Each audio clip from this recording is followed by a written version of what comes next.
Disclaimer: this story contains mature themes intended for adult viewers. Viewer discretion is advised. The first thing I noticed wasn't his voice. It wasn't even his face. It was the way he looked at me, just a second too long. We were standing in the quietest corner of the library, the kind of place where even your thoughts feel louder than they should. My husband was a few shelves away, flipping through a book like he always does, focused, calm, predictable. And then there was his friend, standing closer than necessary, holding a book he clearly wasn't reading. I told myself it was nothing. Just a glance. Just a moment. But moments have a way of stretching when something unspoken fills the space between two people. The air felt warmer in that aisle. Still. Heavy. When he stepped closer, it wasn't abrupt, it was subtle, almost unnoticeable if you weren't paying attention. But I was. I don't even know why I was. Maybe because something in me had already shifted. Then his hand brushed mine. Accidental. Or at least that's what it should have been. Instead, his fingers lingered just long enough to send a quiet, confusing spark up my arm.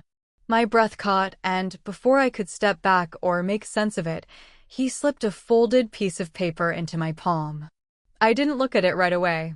I couldn't.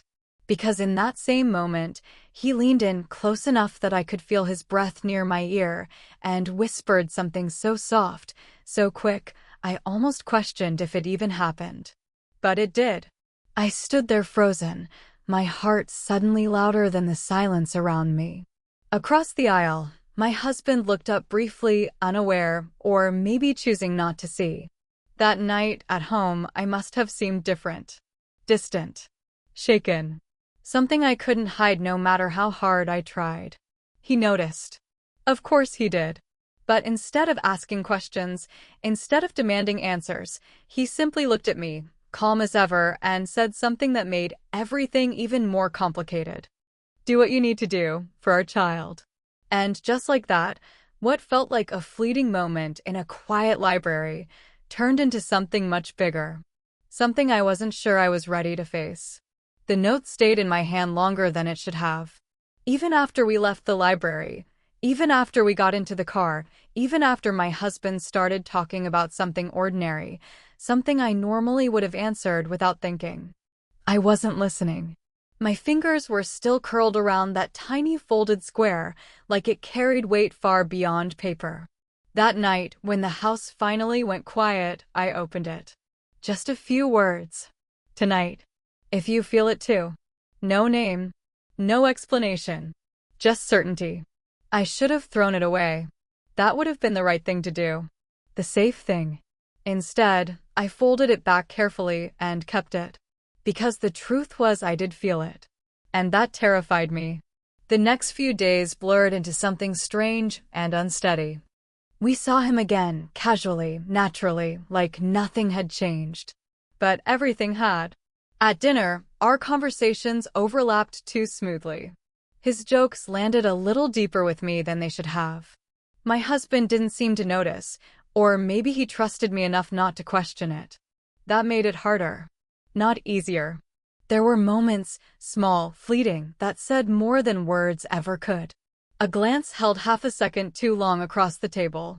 His hand brushing mine when we both reached for the same glass. That pause, where neither of us pulled away right away. Each time, I told myself it was nothing. But my body didn't believe that. Neither did his. One evening, we all met again, another quiet place, another normal setting. But normal had already slipped away. I stepped outside for air, needing space from the noise inside, from my own thoughts more than anything. The night was cool, still. And then I heard the door behind me. I didn't need to turn around to know it was him. You left, he said softly. I wrapped my arms around myself, more to steady my thoughts than to keep warm. Just needed a minute.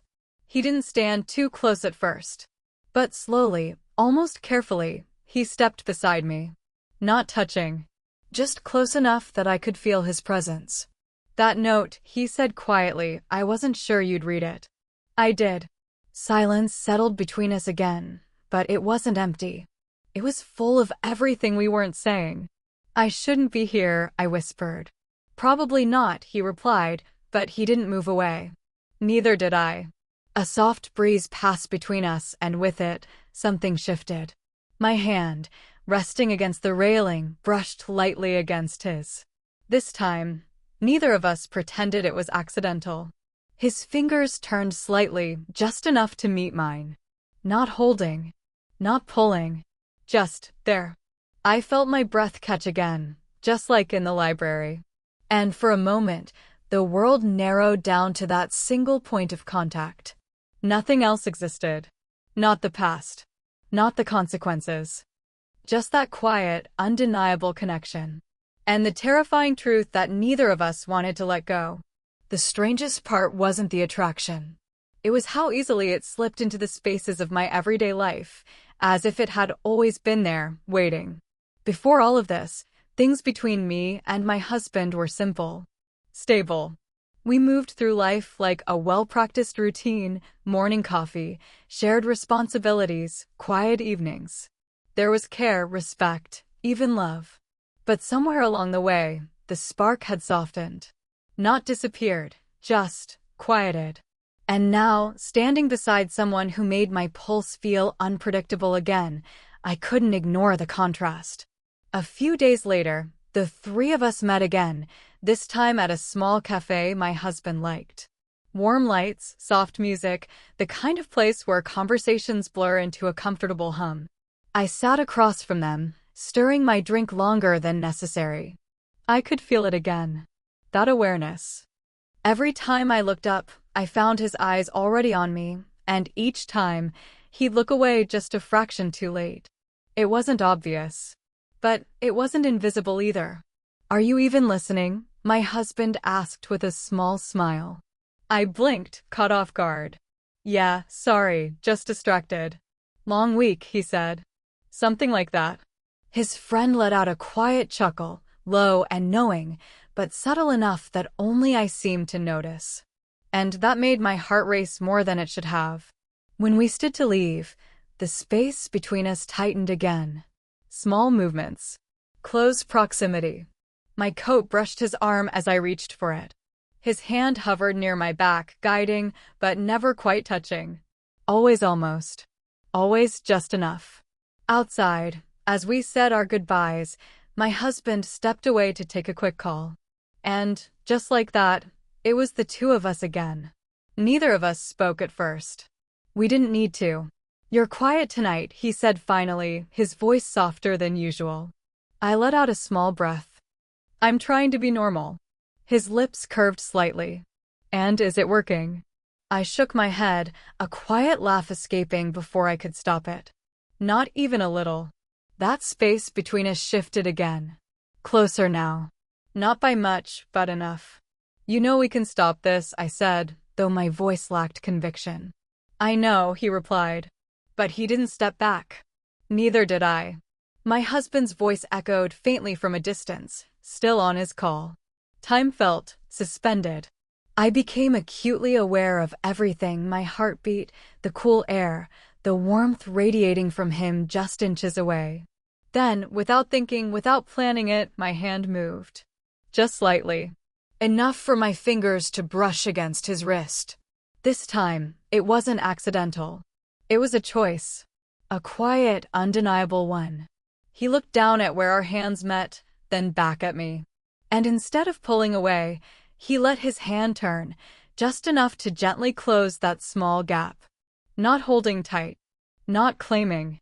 Just acknowledging. A silent agreement neither of us dared to say out loud. Footsteps approached. We stepped apart almost instantly. But the feeling didn't fade. It lingered. And as I glanced back at him one last time before getting into the car, I realized something that made everything even more complicated. We weren't just failing to resist anymore. We were starting to choose not to. Conflict didn't arrive all at once. It settled in quietly, like a second voice in my head that never seemed to rest. Every time I caught myself thinking about him, I would immediately think of my husband. Of the life we built. Of the trust that had never once been questioned. And yet, that only made the pull stronger. Because this wasn't just curiosity anymore. It was choice. That evening, the house felt unusually still. My husband had fallen asleep early on the couch, the soft glow of the TV flickering across the room. I stood there for a moment, watching him, steady, familiar, safe. Everything I was supposed to want. So why did it feel like something was missing? I turned away before that thought could settle too deeply. My phone buzzed in my hand. A message. Just a location. No name. No explanation. But I knew. Of course I knew. I told myself I wouldn't go. I even sat down, trying to distract myself, trying to let the moment pass. 5 minutes. 10. 15. But the silence in the room only grew louder, pressing against me, making it harder to ignore the truth. I was already halfway out the door before I fully admitted it. The place was quiet, dimly lit, almost empty. He was already there, leaning slightly against the railing, just like before. Like he had known I would come. For a moment, I stayed where I was, a few steps away, letting reality catch up with my actions. You came, he said softly, not turning right away. I shouldn't have. Probably not. That familiar rhythm again. Right and wrong, spoken out loud, but never followed. When I finally stepped closer, the space between us felt different this time. Smaller. He turned to face me, and for a second, neither of us spoke. We didn't need to. Everything was already there, in the way our eyes held onto each other just a little too long. In the way my breath felt uneven. In the way his voice dropped when he finally spoke again. You can still walk away. I nodded slowly. But my feet didn't move. Why didn't you? I asked quietly. He let out a breath, almost a laugh, but there was no humor in it. Same reason you didn't. Honesty. Simple. Unavoidable. Dangerous. The distance between us disappeared without either of us fully realizing how. One step, then another. Close enough now that I could feel the warmth of him, steady and grounding, and completely unsettling at the same time. My hand lifted slightly, hesitating for only a second before resting lightly against his arm. Not accidental this time. Not uncertain. His gaze dropped briefly to where I touched him, then returned to mine, slower now, heavier. You feel it too, he said, barely above a whisper. It wasn't a question. I swallowed, my voice just as soft. Yes. That was the moment everything shifted. No more pretending. No more confusion. Just truth. And choice. He moved closer. So did I. The world around us seemed to fade, leaving only the space between our breaths. His hand lifted, hovering near my face, not touching, but close enough that I could feel the hesitation. The restraint. The same battle I was fighting. Our eyes didn't break. Not even for a second. And just as that final inch began to close, a sound. Sharp. Sudden. Breaking everything. We both froze. Reality rushing back in all at once. And just like that, the line we were about to cross remained exactly where it was. For now, the sound faded as quickly as it came. A passing car. Nothing more. But it had already done its damage, pulling us back just enough to remind us where we were and what we were risking. Still, neither of us stepped away. Not this time. For a moment, we just stood there, both slightly turned, as if giving ourselves one last chance to break the spell. It didn't work. A quiet, almost nervous laugh escaped me, softer than I intended. That was bad timing. He let out a breath, shaking his head slightly. Or very good timing. I glanced at him again, and the humor faded almost instantly. Because the look in his eyes hadn't changed. If anything, it had deepened. Say something, I murmured, though I wasn't sure what I wanted him to say. He stepped closer instead. Not rushed. Not hesitant. Just certain. There's nothing safe left to say, he replied quietly. The honesty of it settled between us, heavy and undeniable. My heartbeat felt louder now, almost distracting. I was suddenly aware of everything. How close he was, how little space remained, how easily this could become something neither of us could undo. And yet, I didn't move. His hand, the one that had hovered before, finally closed the distance. Slowly, carefully, fingertips brushing just lightly along the side of my face. The touch was barely there, but it sent a warmth through me that felt anything but small. I inhaled sharply, my hand instinctively finding his wrist, not to stop him, not really, just to hold on to something steady. "You're shaking," he said, his voice softer now. I exhaled a small breath, almost a laugh. "I know. Do you want me to stop?" The question lingered. Important. Necessary. But my answer didn't come right away. Because the truth wasn't simple. I should have said yes. Every part of my life pointed to yes. But standing here, in this moment, the word felt impossibly far away. Instead, I shook my head, just slightly. The silence that followed wasn't empty. It was full of breath, of tension, of something that had been building far longer than either of us had admitted. He stepped closer again, closing the last small distance between us. Now I could feel everything, the steady rise and fall of his breath, the warmth of him, the quiet pause before something irreversible. My hand shifted, no longer holding his wrist, but resting lightly against him, grounding myself, or maybe giving in. "I didn't plan this," I whispered. "Neither did I." Another truth. Another step closer. Our foreheads nearly touched now, just barely apart. Close enough that if either of us moved even slightly, that would be it. No more hesitation. No more space to pretend. His breath brushed against mine, slow and unsteady. And for a moment, everything else disappeared, the past, the consequences, even the guilt. All that remained was this. This pull. This choice. This edge we were standing on. His hand shifted slightly, more certain now. Mine followed. And as we both leaned in, just enough to erase that final inch, the moment stretched. Right to the breaking point. And stopped. We didn't move. Not forward. Not back. Just suspended in that fragile space where one choice could change everything. And then, hey, the voice came from behind us. Familiar. Calm. Too calm. My entire body went still before I even turned around.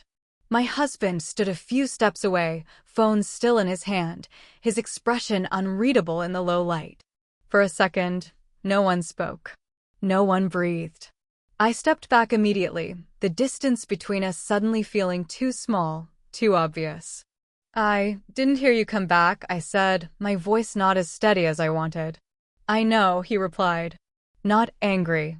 Not confused. Just certain. His gaze shifted between us, not searching, not questioning. Recognizing. That's what made it worse. "You don't have to explain," he added quietly. And that's when something inside me dropped. Because this wasn't discovery. It was confirmation. "How long?" I asked before I could stop myself. He let out a slow breath, stepping a little closer, but not in a confrontational way. "Long enough," he said. Long enough to see it wasn't just a moment. Silence pressed in around us again, heavier than before. I glanced toward his friend, expecting tension, denial, something. But he didn't look surprised either. Just still. Waiting. "You said something that night," I continued, my voice softer now, but sharper somehow. "At home, you told me to do what I need to do." My husband nodded slightly. "I meant it." "That doesn't make sense," I whispered. "It does," he said, meeting my eyes fully now. "You've been unhappy longer than you think." The words didn't feel like an accusation. They felt like truth. And that made them harder to fight. "This wasn't supposed to happen," I said, almost to myself. "But it did," his friend replied quietly. And there it was again, that pull. Stronger now. More dangerous. Because now it wasn't just hidden. It was seen. "I trust you," my husband said suddenly. The words landed heavier than anything else. "I trust you to know the difference between a mistake and something real." My chest tightened. "And if I don't?" He held my gaze for a long moment. "Then that's something we can't ignore anymore." No anger. No raised voices. Just space. Space that somehow made everything more intense, more real. I turned slightly, my eyes finding his again. His friend. The one I wasn't supposed to feel this way about. But now, standing here, with nothing hidden anymore. There was nothing left to pretend. You should go, I said softly to him, though I wasn't sure if I wanted him to. He didn't move. Do you want me to? He asked. The question cut straight through everything. Past logic. Past fear. Straight to the truth I had been avoiding. I hesitated. Just for a second. But it was enough. Because in that second, I realized something undeniable. The line we had been so careful not to cross was already behind us. No, I said quietly. Barely a whisper. But it changed everything. The silence that followed wasn't uncertain anymore. It was full. Decided. My husband didn't step in. Didn't interrupt. He just watched. Not as someone losing something, but as someone who already understood what was happening. And this time, when we moved closer, there was no hesitation left to stop us. Everything after that felt like it moved in slow motion. Not because time slowed down, but because every second suddenly mattered. I could feel it, the shift. The point where tension stopped building and started breaking. He was closer now than ever before. No space left between us, no excuses left to hide behind. My breath was uneven, my thoughts louder than they had ever been, and yet, for the first time, I wasn't trying to silence them. I was listening. To all of it.